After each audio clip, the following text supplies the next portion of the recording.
Allez, c'est parti. On est prêt, on est prêt. Hop, lecture. Bon, c'est sûr, hein, noir, c'est noir là-dessus. Il n'y a pas de problème. Hein. Je vais poser la télécommande. Sinon, vous allez me dire qu'il y a un petit pointeur qui se déplace derrière moi. C'est vrai que c'est pas très agréable. Ça attire l'œil. Salut à tous. J'espère que vous allez bien. Bienvenue dans cette nouvelle vidéo de test d'un téléviseur majeur cette année en 2025. Et oui, après le test en vidéo là aussi de la star des téléviseurs QD-OLED chez Samsung, le S95F testé en 55 pouces. Vous retrouverez tout ça sur la chaîne. Eh bien, passons au test du meilleur des téléviseurs, cette fois-ci White OLED chez LG. Pour l'instant, je précise parce que d'une part, j'ai pas eu le Bravia 8 Mark II M2, Bravia 8 II pour le QD OLED, et puis j'ai pas eu non plus les téléviseurs, par exemple, de chez Panasonic avec un Z95B pour savoir comment il va se positionner face à ce G5. Donc lui, eh bien, ça sera assurément le meilleur des TV White OLED de chez LG. Il s'agit du G5 que j'ai reçu, eh ben, lui aussi dans une petite version, la version de poche. J'avais un 55 pour S95F, j'ai un 55 aussi pour le G5. Je sais pas, les constructeurs cette année, ils se sont dit, on va passer par des petits modèles. Allez, pourquoi pas. En tout cas, ça me change par rapport au 75 C8K pour lequel vous pouvez aussi retrouver, téléviseur mini LED de chez TCL, pour lequel vous pouvez aussi retrouver la vidéo sur la chaîne. Et en plus, je vous dis petit produit, sachant qu'il y a un 48. Hein, donc voilà. Allez, je reviens sur ce qui s'est passé sur la chaîne un petit peu plus tôt cette année, avec plusieurs vidéos qui ont été publiées, présentation de gamme, mais aussi une vidéo qui était consacrée notamment aux nouveautés de WebOS. Vous retrouverez dans la description notamment ce lien vers la vidéo. Comme d'habitude, je vous affiche bien le récap de quelques caractéristiques techniques, et puis comme d'habitude, hein, vous avez un sommaire dans la vidéo. Caractéristiques techniques qui s'annoncent être cette année alors plus qu'une simple évolution, c'est clair, hein, par rapport à ce qu'on avait pu avoir entre G3 et G4. Cette année, il y a beaucoup de changements. Du côté des choses qui étaient déjà sur le G4, là, pour le coup, là où il n'y a pas d'évolution, eh bien, c'est la connectivité. On est sur 4 prises HDMI 2.1, toujours cette compatibilité HDR10, Dolby Vision, HDIG, HLG et un mode gaming que je vais aborder dans ce test qui s'annonce comme étant compatible avec un mode 165 Hz. Ça, c'était pour le socle commun à toutes les diagonales d'écran, et alors sauf pour le 165 parce qu'attention, c'est pas compatible avec le 48 pouces. Au-delà de cette partie qui est un peu de base, eh bien, on a désormais des vrais changements. Souvenez-vous que les modèles de 2024 profitaient d'une dalle White OLED qui était dite Meta 2.0, reposant sur 2 points clés. Les milliards de micro-lentilles qui apportaient ce boost de luminosité, mais boost de luminosité qui était aussi rendu possible grâce au deuxième élément clé qui était les algorithmes Meta Multi-Booster. C'était un combo qui vraiment avait donné lieu à une augmentation confortable de la luminosité et de la reproduction des contenus dans les zones sombres de l'image grâce à une possibilité meilleure sur la gradation dans les zones sombres. Grâce à cette composition, eh bien, les G4, enfin à partir du 55 pouces, profitaient de la mention Brightness Booster.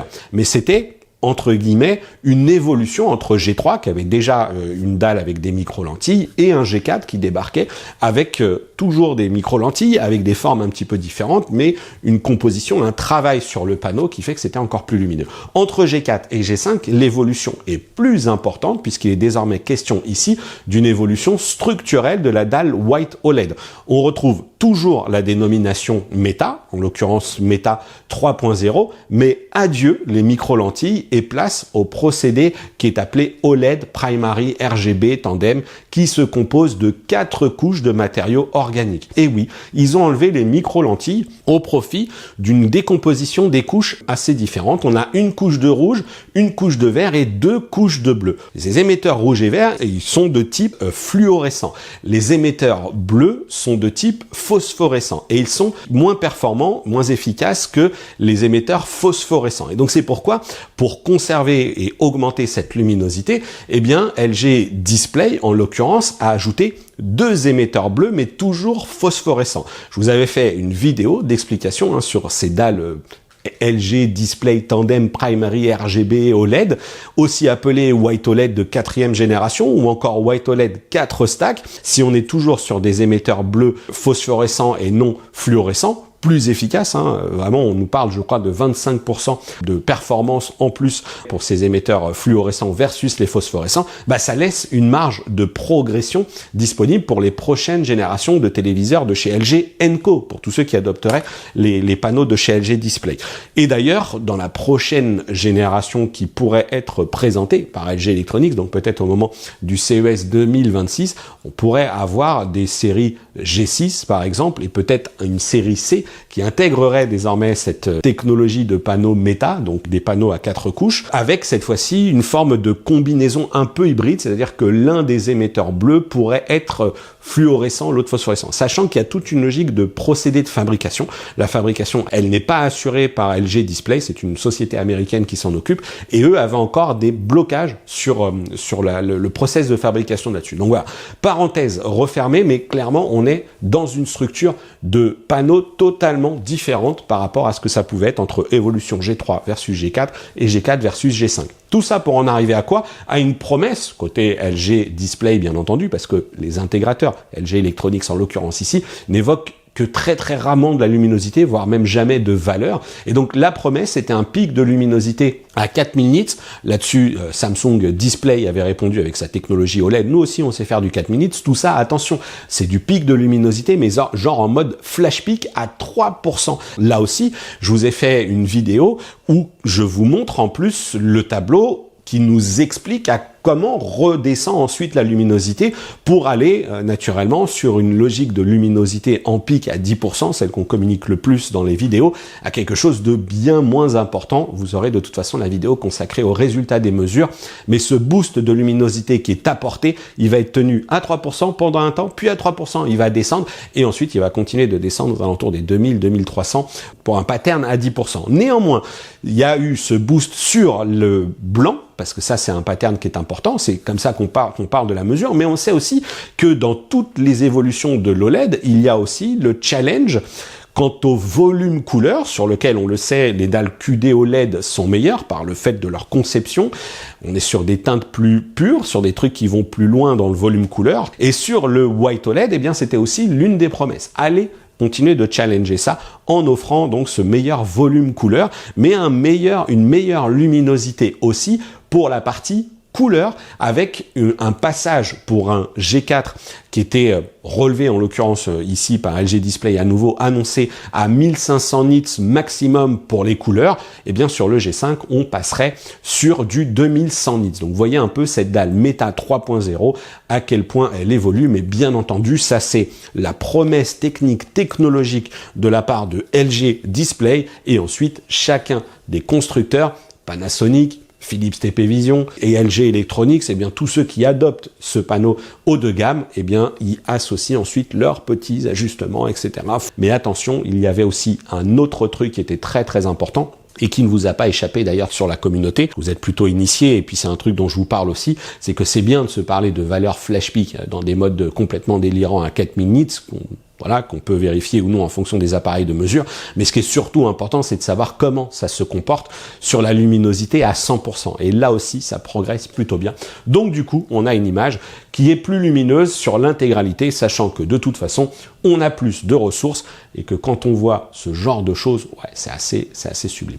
Côté LG Electronics spécifiquement, dès le 55 pouces, je vous ai dit l'année dernière, Brightness Booster Max, cette année, on est sur du Brightness Booster Ultimate, sauf pour le 48, comme je l'ai dit, et qui également est bridé à du 144 Hz et non du 165 Hz, comme ses grands frères en 55, 65, 77, 83 pouces.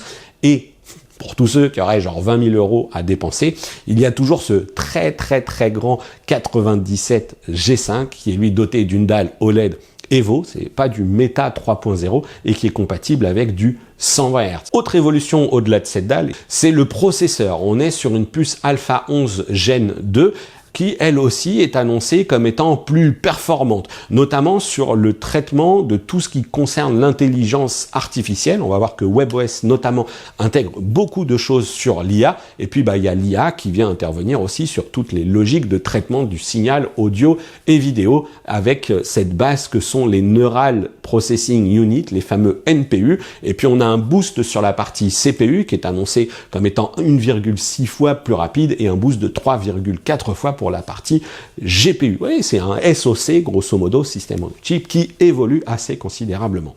Voilà, ça c'était principal rappel des évolutions de LG OLED G5. On va rapidement passer sur la partie ergonomie matérielle. Le G5 reste un modèle pensé pour être accroché au mur. Alors là, il est sur mes pieds à roulettes. Je vous ai déjà expliqué le pourquoi, les pièces condamnées chez moi, la facilité de bouger les TV, bref. Dès lors, eh bien, ce modèle, il affiche une épaisseur, alors qui n'est pas aussi fine que celle du Samsung S95F, qui lui est vraiment très fin, fait moins d'1 centimètre sur l'intégralité du panneau parce que la connectivité est déportée. Néanmoins, le travail qui est fait ici par LG est remarquable. Donc, sur là aussi l'intégralité de la surface, il est fait pour être accroché au mur avec 2 systèmes de fixation. Moi, je l'ai reçu avec le pied, que j'ai monté également dans les images que vous voyez. Il est aussi commercialisé avec une version avec le pied, et si jamais vous commandez la version avec le pied, vous n'aurez pas le support mural ultra fin. Lui aussi, je vais essayer de retrouver dans quelle vidéo c'était, je crois que c'était pour le G2, où j'avais reçu le support qu'on accroche en partie haute du téléviseur, et qui est vraiment bien fichu. On vient clipser le truc, ça permet aussi de le bouger un petit peu pour accéder ensuite à la connectivité. Donc ça, c'est un support qui est vraiment bien fait du côté de chez LG, c'est quelque chose qu'ils maîtrisent depuis très longtemps. LG propose une déclinaison de ces séries G avec le pied, sauf que par le passé, dans les premières version de ces pieds, ils étaient rotatifs. Aujourd'hui, c'est finalement plus le cas, donc je ne sais pas si les retours utilisateurs étaient bons ou mauvais, mais LG a décidé de nous proposer ici un pied fixe. Mais j'ajouterais que vous pouvez vous-même choisir votre pied de table, entre guillemets, en allant l'acheter par exemple sur une boutique en ligne, que vous allez ensuite venir fixer sur le système VESA, et là choisir vraiment la forme du pied qui vous intéresse, et puis pourquoi pas du coup retrouver quelque chose qui soit plus simple à tourner. Pour en revenir au pied qui est livré par LG, vous avez une fois ici encore les images de mon montage, et on voit bien que c'est plutôt bien fichu, parce qu'on a un système déjà qui est ajustable en hauteur, et qui peut en plus guider les câbles, donc ajustable en hauteur, vous pourrez mettre une barre de son, et qui en plus peut guider les câbles et les maintenir grâce à ce cache qui se fixe dessus.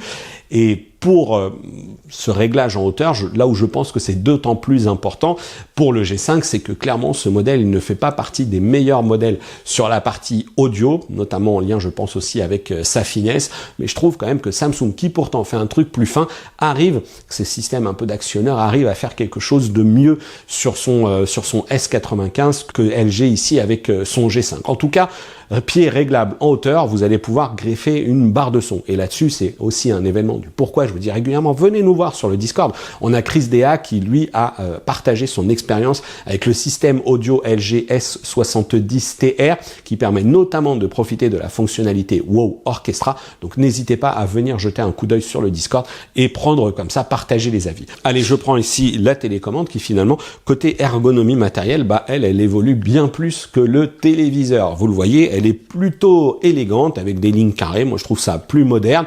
On retrouve toujours, le pointeur, hop, ici, lorsque ça se réveille, allez, réveille-toi lapin. Voilà, on a toujours cette logique de pointeur avec laquelle j'ai toujours un petit peu de mal à me familiariser. Mais alors, j'ai envie de dire, bon sang. Pourquoi Magic Remote, ils appellent ça parce qu'ils nous ont intégré des fonctionnalités d'intelligence artificielle. Mais pourquoi pas de touche rétroéclairée? Encore une fois, la concurrence chinoise, pour ne pas les citer, propose des choses moins chères avec des télécommandes rétroéclairées et bien rétroéclairées. C'est bien fichu, je pense que je l'ai encore ici. Là, ici, j'ai la télécommande de chez TCL, elle est rétroéclairée celle-ci et ça marche très très bien. Et puis, c'est aussi sur cette télécommande notamment qu'on va retrouver la touche qui va permettre de réveiller toutes les fonctionnalités intelligentes de LG, avec notamment le bot qui va permettre de discuter avec lui pour changer des réglages, etc. Et cette touche ici qui permet d'accéder, de piloter les fonctions IA, elle est importante parce que il y avait des habitudes avec les télécommandes de chez LG. Je ne sais pas si vous êtes utilisateur LG, si vous les utilisiez, ces fonctions, il y avait des choses d'abord qui étaient du côté des touches alphanumériques, des touches numériques, 1, 2, 3, jusqu'à etc., qui permettait naturellement d'accéder à sa chaîne TNT lorsqu'on regardait la TNT depuis le téléviseur directement en appuyant sur la touche. Et puis surtout, on sait qu'on avait un maintien long qui permettait d'associer des raccourcis à des applications. Et ça, c'était quand même très pratique parce que, ok, LG, ça tourne sous WebOS et du coup, sur cette télécommande, par exemple, on ne retrouve pas de raccourci à YouTube. Je pense que d'ailleurs, c'était pas le cas aussi des précédentes générations, parce que YouTube, Google TV, etc. Donc LG fait le choix de ne pas proposer d'accès à YouTube, comme chez TCL, par exemple, pour ne citer que lui, parce que c'est le truc qui me revient en tête ici, on va pas retrouver de raccourcis, par exemple, à des applications Disney+, etc. Bon, c'est une histoire, c'est un choix. Ici, pas de raccourci d'accès à YouTube, et puis plus de touches ici pour aller changer, pour aller associer un raccourci aux touches numériques. Et ça, c'était très cool. Et du coup, peut-être que, il faut que je vous dise que que ça peut être compensé par l'utilisation de la voix. De la même manière, on n'a pas de touche, en tout cas, j'ai pas trouvé de combinaison de touches qui permettent de changer de source. Passer ici du HDMI, revenir à la TNT, etc. Et en fait, on appuie ici sur la touche du bot et regardez un peu la rapidité du truc. Allez sur HDMI 2. Boum. Alors, j'ai pas de source de connecter, donc forcément, il ne m'affiche rien. Allez sur HDMI 1. Boum. Alors forcément, ça nécessite d'utiliser la voix. Ouvre YouTube. Vous avez vu un peu la rapidité du truc. Au départ, je me disais, ouais, c'est encore un délire entre ingénieurs et marketeurs que de nous avoir mis cette touche chatbot, AI, etc. Et puis, qui va utiliser vraiment toutes ces fonctionnalités? Et puis, il va falloir les creuser, il va falloir les travailler. Mais encore une fois, vous avez cette vidéo qui est consacrée à WebOS, mais baisse la luminosité. Par exemple, quand on dit ça, boum, il va directement nous chercher luminosité des pixels. Et en fait, regardez, je vais me mettre ici au maximum et je vais tout simplement lui redire, baisse la luminosité. Vous allez voir qu'il va passer, boum, à 90. Baisse la luminosité. Hop, il passe à 80. Donc, il les baisse comme ça par palier de 10. Et puis, si jamais vous souhaitez ajuster manuellement, le menu, il s'est directement ouvert. Bon, c'est des petites fonctionnalités, des petites subtilités comme ça. Donc voilà, dites-moi ce que vous pensez de cette évolution de la fameuse Magic Remote. Moi, le vrai regret, c'est qu'elle ne soit pas rétroéclairée sur ce segment premium de TV. Je pense en plus que ça coûte que dalle à faire. Bon, bref. Concernant la qualité de l'image, là aussi, ça pourrait aller assez vite parce que il n'y a pas grand-chose à dire, hein. Le G4 était déjà un très très bon téléviseur. Et le G5 fait encore mieux. Cette nouvelle dalle Meta 3.0 s'avère en effet très performante sur le plan luminosité et colorimétrie avec les différents traitements de la puce qui, une fois encore, se sont avérés infaillibles. Pendant mes tests, quelle que soit la source vidéo, c'est quand même la régalade. Ce G5, de manière plutôt globale, même sur l'OLED, LG, ils assurent dans tous les domaines, que ce soit de la TNT, du Blu-ray, du YouTube, naturellement des contenus de stream, la partie box opérateur, etc. Comme sur le Samsung S95F, c'est très bon. Et a fortiori, en plus ici sur le 55, je le précise parce que je l'avais aussi précisé sur le test du Samsung, j'avais dit les 55 sont aussi des modèles qui permettent, entre guillemets, de cacher parfois un petit peu la misère sur des mauvaises sources liées à la densité de pixels, liées à différentes choses que l'on peut avoir. Néanmoins, je pense que de par la conception, de par tout ce qui est fait à l'intérieur, je pense vraiment que vous n'aurez aucun problème avec ce téléviseur. Vous avez des images, c'est somptueux sur la partie couleur, naturellement. C'est incroyable sur les angles de vision lorsqu'on est dans la pénombre, lorsqu'on est dans des pièces lumineuses, très éclairées, etc. Forcément, ça reste des dalles qui sont brillantes. Avec un revêtement, toujours ce système, je pense qu'il l'appelle toujours Vanta Black. C'est quelque chose qui a peut-être un peu disparu du langage, mais là aussi, il y a une progression qui a été faite de façon à ce que les noirs soient encore plus noirs lorsque vous avez vraiment de la forte luminosité ambiante. On a tout un système qui permet, on a une conception qui promet justement des noirs encore plus noirs dans le téléviseur.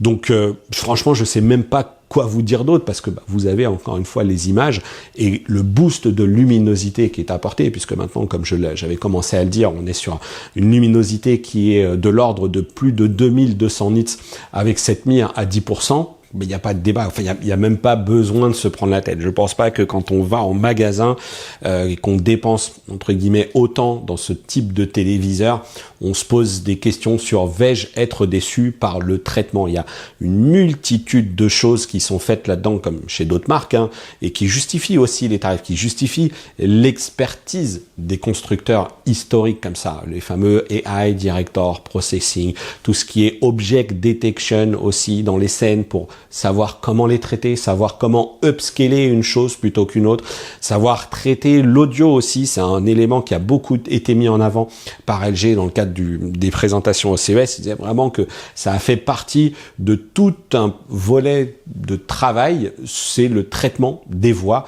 comment on fait en sorte que celle-ci se détache mieux des scènes, lorsqu'on a une scène qui est brouillonne et qu'on perd un petit peu la voix, comment on fait tout ça. Alors ça passe par des rendus qui du coup ne me conviennent peut-être pas spécialement, mais je reste de toute façon convaincu que pour profiter de cette expérience premium, qualitative et égale surtout entre le rapport entre l'image et l'audio, il faudra lui ajouter un petit quelque chose avec un système audio de qualité.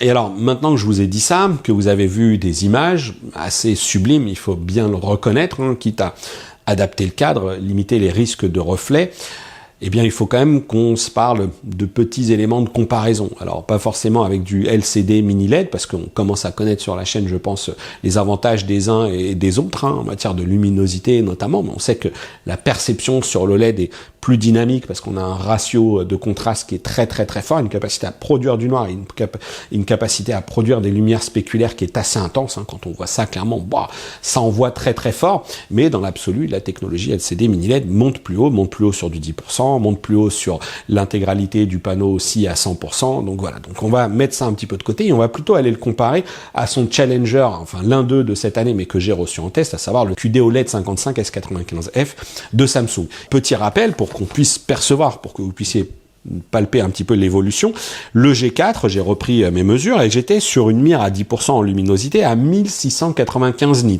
À cette époque, on se disait, waouh, le Meta 2.0, déjà c'est cool, c'est une jolie évolution du Meta 1.0, c'est pas une énorme, c'est pas une grosse révolution, mais ça évolue bien. 1695 à 10%. À 100%, on était à 244, donc là, moins de 300, ouais, bon, c'était encore, c'est bien, ça progresse, mais bon, on aimerait bien que ça aille encore chercher un petit peu plus loin.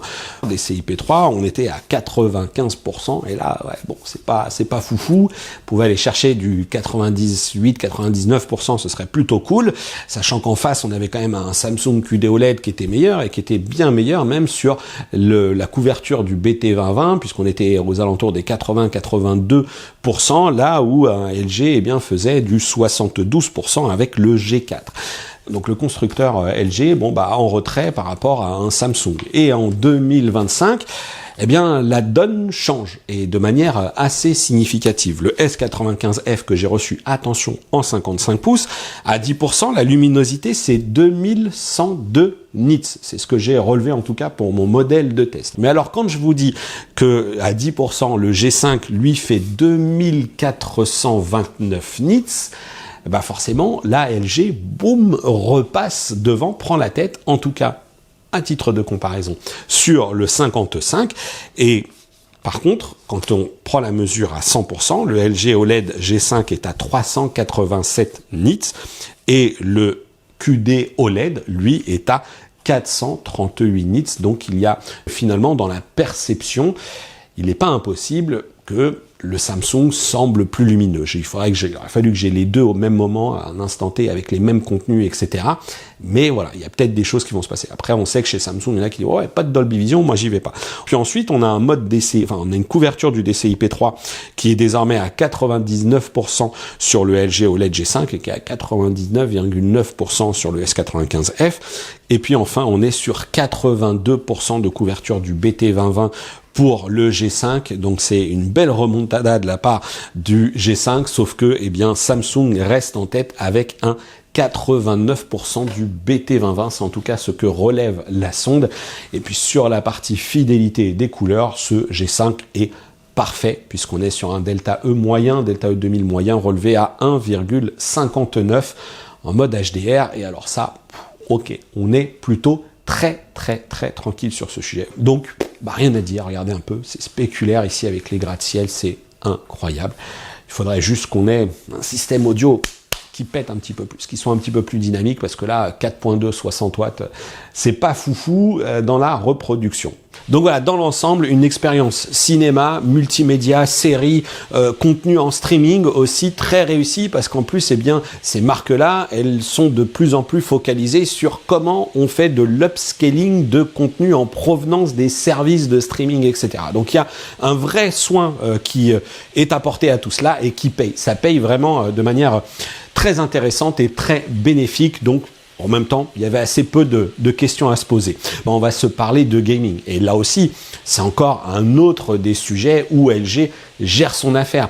Alors, c'est vrai que le constructeur, selon moi, est plus ou moins en pointe sur l'écosystème gaming par rapport à Samsung. Par exemple, le Samsung Gaming Hub, je le trouve plus abouti. Mais LG reste néanmoins un acteur de premier plan, notamment avec ce partenariat historique avec Nvidia. On a du GeForce Now, on a une compatibilité G-Sync. On sait que les téléviseurs de chez LG font partie des produits qui sont certifiés comme étant G-Sync, mais bien entendu que si vous branchez une Xbox Series X, une PlayStation ou d'autres PC avec une carte graphique de chez AMD, vous allez avoir aussi la prise en charge du FreeSync pour la logique de VRR. Et le VRR démarre, en théorie, je pense toujours aux alentours des 48 Hz, et il monte jusqu'à du 165 Hz.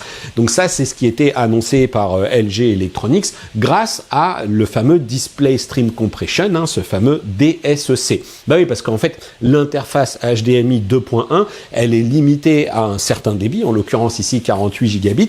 Et puis quand on met un petit peu tout ça bout à bout, quand on a de l'Ultra HD en 165, il faut des technologies qui puissent faire passer ce niveau de fréquence de rafraîchissement sur ce canal. Et c'est pourquoi aussi LG indique que, attention, lorsqu'on est dans une logique HDR Dolby Vision, on se limite à du 144 Hz. Bon, vous allez me dire, est-ce que c'est très très grave, 144, 165, mais surtout, est-ce que c'est très intéressant d'avoir un 120 natif de la dalle, ou est-ce qu'il vaut mieux aller chercher un 165 Hz? Eh ben écoutez, moi j'ai essayé. Alors c'est vrai que du coup, je l'ai déjà dit aussi, petite parenthèse, j'ai déjà dit aussi assez régulièrement à ceux qui me suivent sur le Discord, je ne vais pas lire les tests avant, qui peuvent être faits par ailleurs, sauf peut-être de certains médias côté UK ou US. C'est vrai que je regarde assez peu ce que font mes confrères. Et là, je me suis dit, ok, on va aller voir quel a été leur constat sur ce sujet-là. Est-ce que certains qui potentiellement auraient l'occasion de mesurer des choses avec des outils que je n'ai pas ont relevé des trucs? Et en fait, je suis arrivé sur un site internet. Alors, je vais pas les citer, mais il y a l'un des plus gros sites tech qui dit que grosso modo, c'est limité à 120 Hz. Bon, ok, pourquoi pas. Et puis, il y en a deux autres qui carrément écrivent, ouais, c'est cool, c'est compatible 165 Hz. Bon, on a testé, on n'a pas testé, on nous montre un peu ce que ça vaut. Non, pas du tout. On nous rapporte absolument rien, on nous dit juste c'est compatible. Bon, visiblement, ils n'ont pas eu envie de s'embêter. Sur celui qui dit c'est limité à du 120 Hz, il y a deux options. C'est que soit effectivement ils se sont dit on n'y arrive pas, ça marche pas, soit ils se sont dit de toute façon c'est pas possible parce que le propos est de dire que le HDMI 2.1 de toute façon ne permet pas de faire du 165. Alors oui, c'est pour ça qu'il y a des choses comme le DSC qui existent. C'est pour ça aussi qu'un téléviseur par exemple qui est compatible 120, qui est natif 120, peut aller faire des choses depuis longtemps. Depuis le 120 on pouvait déjà faire du 144. Aujourd'hui on a des dalles qui font du 144 qui vont jusqu'à du 280 et 288 sur les téléviseurs LCD mini LED, c'est par la mise en place de certains procédés technologiques. Donc du coup, je suis quand même allé regarder sur certains forums, voir si d'autres avaient constaté que ça ne fonctionnait pas. Et il y a des choses qui remontent, c'est les fameux câbles HDMI. C'est toujours le câble HDMI le fautif. Ok, il faut être bien prudent sur le choix du câble HDMI. Moi, ce choix-là, je l'ai fait depuis très très longtemps. Je vous mets dans la description, et c'est non pas parce que je veux absolument que vous les achetiez par là, mais je vous mets dans la description des liens de câbles HDMI qui, pour ma part, ont résolu tous les problèmes que j'avais. Ce sont des câbles HDMI de la marque Ugreen, qui sont des câbles 8K entre guillemets. C'est un excellent rapport qualité-prix. Je les ai utilisés pour ce téléviseur. C'est actuellement le câble qui est branché à mon Razer Blade 18 qui est là posé pour être à proximité tout simplement de la prise réseau. Je n'ai plus du tout de soucis avec ces câbles, y compris quand j'utilise mon splitter HDMI.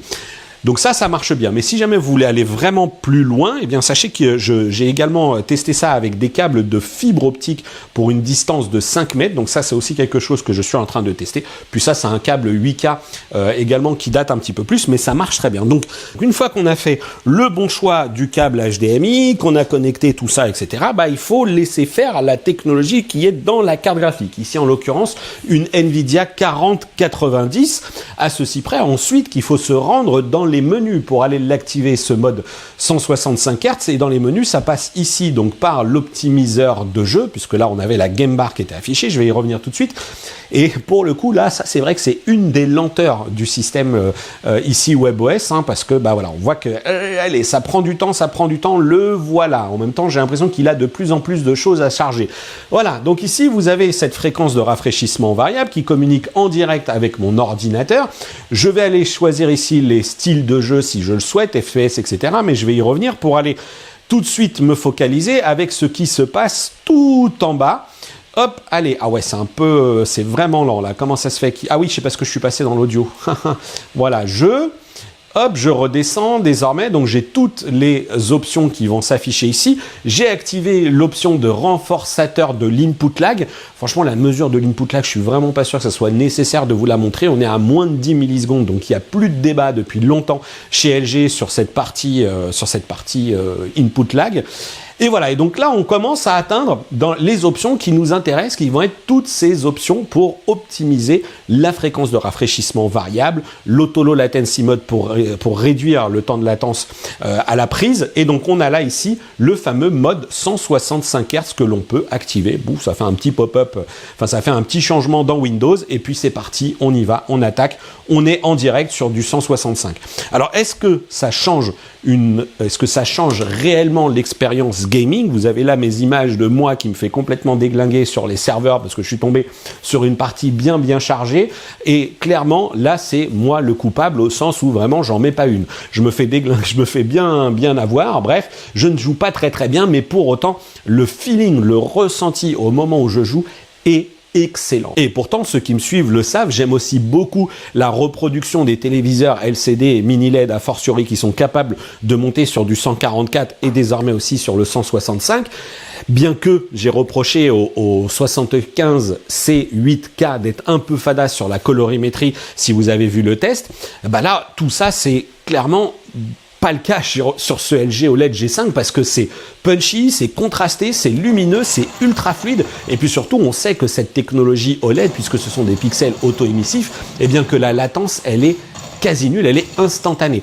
Donc du coup on est de l'ordre du milliseconde, donc c'est vraiment une combinaison qui fonctionne super bien. Franchement là-dessus, voilà, j'étais parmi entre guillemets les sceptiques sur cet ajout du 165 Hz sur ces téléviseurs, sur des HDMI 2.1 au moment des annonces au CES, parce que justement j'avais commencé à alerter, à faire les calculs et dire attention, 165 Hz sur des prises HDMI 2.1 en Ultra HD, et il va falloir commencer à accuser du débit. Et puis surtout, il va falloir commencer à accuser aussi d'avoir une bonne machine, parce que là c'est une 4090 mobile qui est sur le Razer Blade 18, mais il ne faut pas négliger cela aussi. Même si le DSC est une technologie qui fait de la compression de signal, pour atteindre ce truc-là, c'est la même chose que pour un codec vidéo, etc., un peu ou prou, enfin je vais résumer ça comme ça, eh bien on est quand même sur une machine qui a besoin de traiter un signal Ultra HD. Là ça se passe bien avec du Counter-Strike, il est possible qu'avec des titres plus gourmands, ce soit un petit peu plus compliqué, mais là c'est plus entre guillemets de la faute du téléviseur,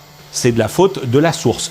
Donc bravo là-dessus, même si quid du réel gain entre 120 et 165, j'en sais rien, mais pour le coup, encore une fois, je suis pas joueur e-sport, donc j'ai pas perçu le truc de manière particulièrement efficace, notable, précise, mais ce qui est sûr, c'est que les frames, elles sont là, elles sont affichées en tout cas par la carte graphique, et elles sont affichées aussi en plus ici par ce compteur qu'on retrouve sur la Game Bar. Game Bar qui, comme d'habitude, eh bien, va nous permettre d'accéder à différents modes d'affichage. Là, c'est la version courte, donc on voit bien que j'ai le G-Sync qui était activé. Je suis en mode standard, j'ai la balance des noirs, le mode faible latence, etc. Tout ça, ça peut être plus accessible, plus lisible lorsque l'on clique ici sur les paramètres de l'optimiseur de jeu. Il y a cette latence quand même, il va falloir s'armer un petit peu de patience. Et donc là, je vais dans genre de jeu et je peux choisir entre FPS et regardez, si je clique, on a quand même vraiment quelque chose qui se passe à l'écran. C'est lent, hein. Il y a quand même des jolies lenteurs.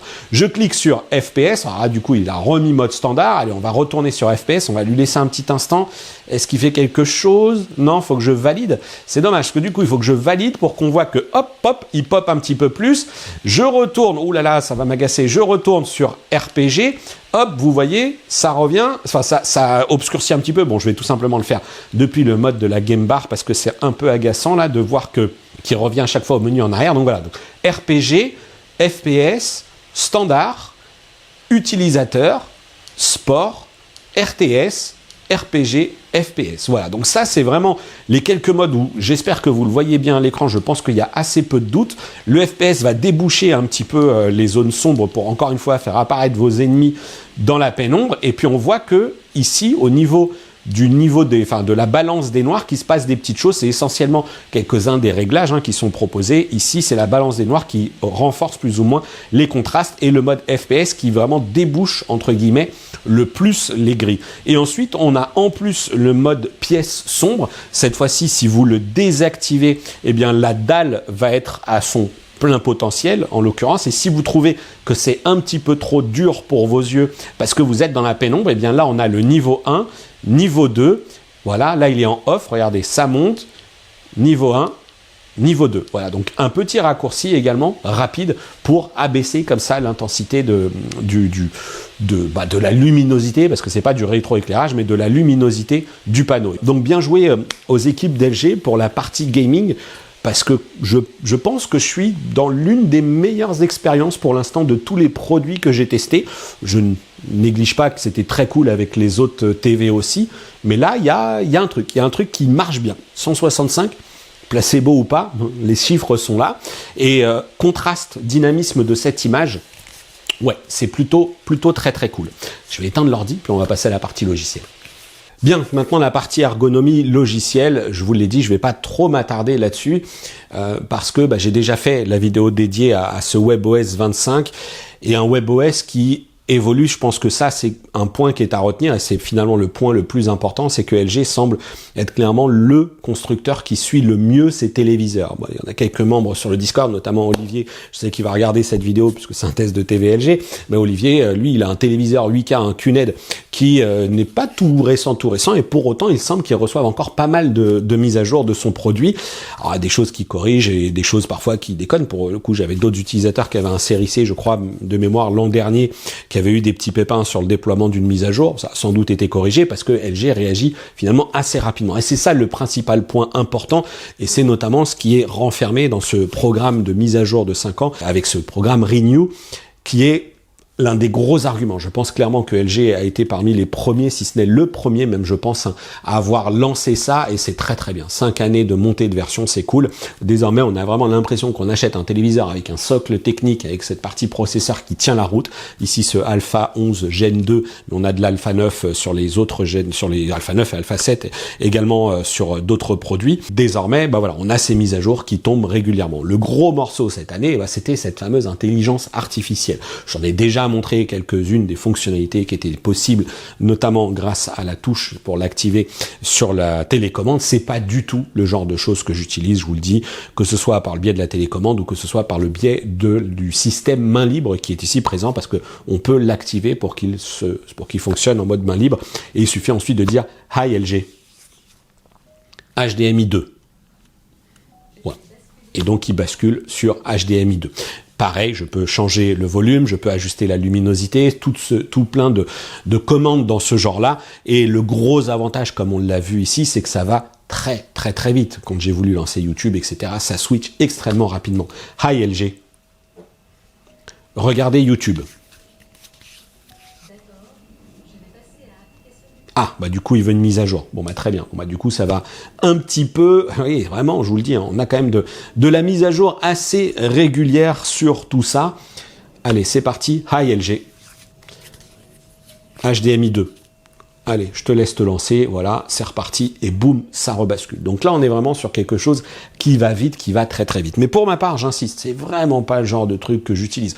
J'ai du Gemini, moi, intégré avec mon compte mail professionnel, et je ne l'utilise jamais. Je suis pas un gros fan des intelligences artificielles. Néanmoins, je veux bien croire, eh bien, que si celles-ci sont là et qu'elles présentent un intérêt, eh ben, que LG les pousse, etc. Et historiquement, encore une fois, il faut se souvenir que LG proposait au sein de ses TV cette fonctionnalité LG ThinQ. C'était déjà un assistant qui était câblé là-dedans, sauf que maintenant ça prend la dénomination d'intelligence artificielle. Je vous l'ai dit, dès qu'il y a un truc, le moindre algorithme, ça devient une intelligence artificielle. J'ai déjà dit, mais aujourd'hui, voilà, ça va un petit peu plus loin, et puis surtout, on a accès à Copilot, pareil.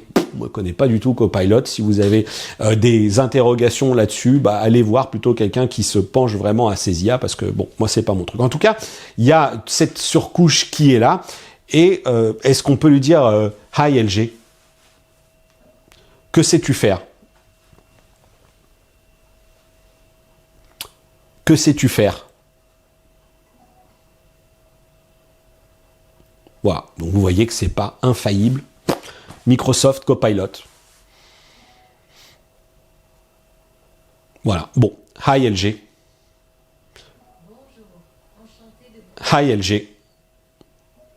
Regardez David Noguera sur YouTube. D'accord. Je vais la lire sur YouTube. Hey! Mais c'est bien moi. Donc vous voyez, il y a des petites commandes comme ça qui sont sympas. Alors, j'ai absolument pas choisi de vidéo spécifique, mais en tout cas, il m'a bel et bien retrouvé. Donc, bon, voilà, je pense que vous aurez compris, c'est vraiment pas quelque chose qui me fait triper, ces intelligences artificielles, mais après, pour la suite, on retrouve le même téléviseur avec un système d'exploitation qui va vite, le même tableau de bord dans lequel on va retrouver ces différents raccourcis, dans lequel on va aussi retrouver les éléments de la maison connectée que l'on aura associés. On peut allumer, éteindre des lumières, demander à accéder au retour vidéo d'un portier vidéo, d'une caméra qu'on aurait sur le terrain. C'est tout plein de choses qui existaient déjà, qui sont toujours là et qui fonctionnent toujours très très bien. Bon, bien, c'est là-dessus en tout cas pour moi que se termine ce test en vidéo du LG OLED 55 G5 avec les plus et les moins qui s'affichent à côté de moi, et forcément, sans surprise, la qualité de l'image. Enfin, je veux dire, le truc qui me semble assez infaillible sur le traitement processing. Là, chapeau.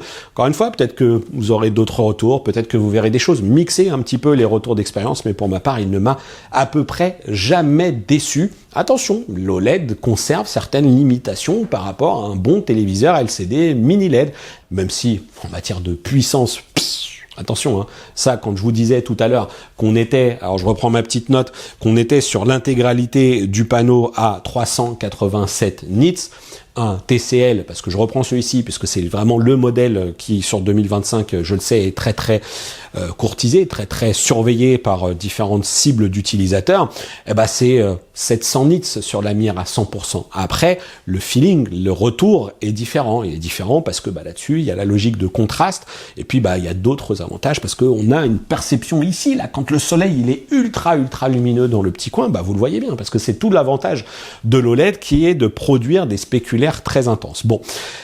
Ça progresse sur cette technologie White OLED, ça surpasse Samsung sur la luminosité à 10%. Attention, sur ce téléviseur dans la version 55 pouces. Peut-être que dans les versions 65, les choses s'inversent. Je ne sais pas, je n'ai pas le 65, donc allez également consulter d'autres tests. Peut-être que vous verrez des choses un peu différentes en ressortir. Mais pour moi, l'expérience au global, elle était comme je l'attendais, avec très très peu de fausses notes. Ensuite, choisirez-vous celui-ci, un autre, un Pana, un Sony, un Samsung. Eh bien, vous avez l'embarras du choix, et en plus un choix qui aujourd'hui se porte avec des choses parfois très différentes, puisque son rival direct de chez Samsung adopte lui une dalle avec un filtre mat qui est selon moi cette année, encore une fois vous pouvez aller voir mon test, mais qui est selon moi de meilleure qualité au sens où il délave un peu moins les couleurs, il est un petit peu moins agressif, et pourtant l'effet mat et l'effet annulation des lumières ambiantes est très très bon. Ça c'est brillant, c'est cette fameuse dalle Vanta Black qui a tendance quand même si ça renforce les noirs, qui a quand même tendance à souffrir des reflets, que ce soit des reflets de lumière électrique ou des reflets de lumière ambiante, comme avec ma pièce, je le redis encore une fois, exposée plein sud. Les points positifs aussi, le gaming, l'expérience jeu vidéo, ouais, c'était très cool, c'était très très très sympa, mais à l'inverse, il est vrai que sur le cinéma, j'aimerais que LG commence à se dire, est-ce qu'on ferait pas quelque chose sur l'audio? Pour moi, je pense qu'il faut considérer acheter un système home cinéma. Si vous ne l'avez pas, je vous recommande du Teufel. petite phrase. Moi, je lorgne sur je rêve de certains produits de chez Teufel. Bon, voilà. En tout cas, vous avez mon point de vue, mais naturellement, il existe plein de choses et j'espère d'ici la rentrée prochaine vous raconter des choses sur la partie audio. J'ai quelques petits chantiers en cours. Bon, n'hésitez pas. Maintenant, réagissez dans l'espace commentaire. Je pense que cette télécommande-là aurait mérité d'être rétroéclairée plutôt qu'on vienne à nouveau nous rabâcher les oreilles avec leur intelligence artificielle. Sous la vidéo, retrouvez toutes les informations également pour me suivre dans la description avec ce QR code qui s'affiche. Si vous le shootez sur votre télé avec votre smartphone, ça va vous renvoyer vers un lien Linktree. Et si vous avez apprécié ce test, si vous appréciez ce travail ou si vous appréciez mon petit micro, si vous m'appréciez moins, eh bien vous pouvez aussi passer par les liens d'affiliation qui sont disponibles dans la description et sur le Discord. Encore une fois, tout est fait pour vous faciliter la vie avec un comparateur de prix pour lequel je reverse des commissions. Mais si vous passez par les liens qui sont générés par celui-ci, eh bien je touche également une commission. Allez, vous savez tout. Je vous dis à bientôt. Bonnes vacances aussi peut-être. Hein. Il y a des chances qu'au moment où vous regardiez cette vidéo, vous soyez en vacances. Et allez, à très bientôt pour une prochaine vidéo sur la chaîne. Il y a des chances que ce soit résultat des mesures. Ciao!